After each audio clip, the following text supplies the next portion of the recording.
Hi guys.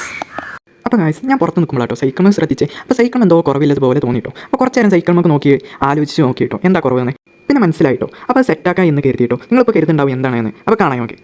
അപ്പോൾ guys ഈ സാധനങ്ങളാട്ടോ നമുക്ക് അതിൽ വെക്കേണ്ടത്, സൈക്കിളിൽ വെക്കേണ്ടത്. ഇപ്പോൾ മഴക്കാലൊക്കെ അല്ലേ, അപ്പോൾ സീറ്റിലിരിക്കുമ്പോൾ ചളിയൊക്കെ തെറിക്കും. അപ്പോൾ അതിന് ആവശ്യമില്ല ടൂൾസുകളൊക്കെ എടുത്തിട്ടുണ്ട്. പിന്നെ അതിൻ്റെ നേരെ പണികൾ തുടത്തിയിട്ടു. അപ്പോൾ ഗൈസ് ഇതിൽ ഏറ്റവും ബുദ്ധിമുട്ടായി തോന്നിയത് ഇതിൻ്റെ സ്ക്രൂ അയക്കാൻ വേണ്ടിയിട്ടോ. കുറച്ച് നേരം ഒന്ന് കഷ്ടപ്പെട്ടു കേട്ടോ.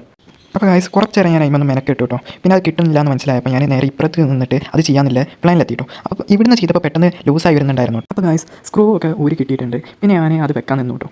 കുറച്ച് നേരം അത് മെനക്കെട്ടു ഗൈസ്. അങ്ങനെ കുറച്ച് നേരത്തെ മെനക്കെടൽ ഒടുവിൽ അത് നമ്മൾ സെറ്റാക്കിയിട്ടുണ്ട് കേട്ടോ. അപ്പോൾ പിന്നെ അടുത്തതും കൂടി സെറ്റാക്കാണ്ട് ഗൈസ് അങ്ങനെ അതും സെറ്റാക്കി കഴിഞ്ഞു കേട്ടോ. ഇപ്പോൾ സൈക്കിൾ കാണാൻ തന്നെ നല്ലൊരു ലുക്കായി. ഇപ്പോൾ മഴക്കാലം ആയതുകൊണ്ടാണ് കേട്ടോ ഇത് വെക്കാൻ കാരണം. അല്ലെങ്കിൽ ഞാൻ ഇത് വെക്കാറൊന്നുമില്ല കേട്ടോ. അപ്പോൾ ഗൈസ് ആകെ സെറ്റ് ചെയ്തപ്പോൾ സൈക്കിൾ കൊണ്ട് ഒരു റൈഡ് പോകാൻ എഴുതിയിട്ടു. അപ്പോൾ നേരെ ഗ്രൗണ്ടിലേക്ക് വന്നു കേട്ടോ. ഗ്രൗണ്ട് എന്നും പറയാം, പറമ്പ് എന്നും പറയാം കേട്ടോ.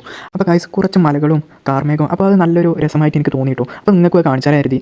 അപ്പോൾ ഗൈസ് പെട്ടെന്ന് ഇങ്ങനെ എന്തോ ഒരു സാധനം അവിടെ നിൽക്കുന്നത് കണ്ടു കേട്ടോ. അപ്പോൾ ഒന്ന് ജസ്റ്റ് ഒന്ന് നോക്കിയപ്പോൾ നമ്മുടെ ദേശീയ പക്ഷിയായ മെയിലിനെ കണ്ടിട്ടുണ്ട് ഗൈസ്. ഞാൻ അവിടെ കുറച്ച് നേരം നിന്ന് നേരെ വീട്ടിലേക്ക് പോകുന്നു. പിന്നെ ഗൈസ് ഞാൻ വീട്ടിലെത്തിയിട്ട് നേരെ കാണുന്നത് അപ്പുറത്തെ വീട്ടിൽ എന്തോ കായ ഉണ്ടായിട്ടുണ്ട് കേട്ടോ. അപ്പോൾ ഗൈസ് ഞാൻ അവിടെ കുറച്ച് നേരം നോക്കി. എനിക്ക് മനസ്സിലായത് അത് റുമ്പാമ്പഴം എന്നാണ് തോന്നുന്നു. അപ്പോൾ ഗൈസ് വൈകുന്നേരം ആയിക്കഴിഞ്ഞാൽ ഇതുപോലെ ഇങ്ങനെ കുറച്ച് നേരം നടന്ന് ഇങ്ങനെ അവിടെ വന്ന് നിൽക്കുന്ന കേട്ടോ. അതൊരു നല്ലൊരു കാറ്റും ആ ഒരു ഫീല് തന്നെ വേറെ കേട്ടോ. നമുക്ക് കുറേ കാര്യങ്ങൾ അനുഭവിക്കാനും അനുഭവങ്ങളും ഒക്കെ ഇങ്ങനെ ഓർമ്മയിൽ വരും കേട്ടോ. അതിൽ ഒന്നാമത് വരുന്നതാണ് എൻ്റെ ചാനൽ എങ്ങനെ മുൻപോട്ട് പോകാം. എൻ്റെ ഉമ്മ എപ്പോഴും പറയും, എടാ ഈ എന്നും വീഡിയോസ് ഇടും, എന്തെങ്കിലും എനിക്കൊരു വിജയം ഉണ്ടാവും. ആ വിജയത്തിന് വേണ്ടിയിട്ടാട്ടോ ഞാൻ വെയിറ്റ് ചെയ്യുന്നത്. അപ്പോൾ ഗൈസ് ബാക്കി നാളത്തെ വീഡിയോയിലാണ് കേട്ടോ. അപ്പോൾ ലൈക്ക് ചെയ്യാം.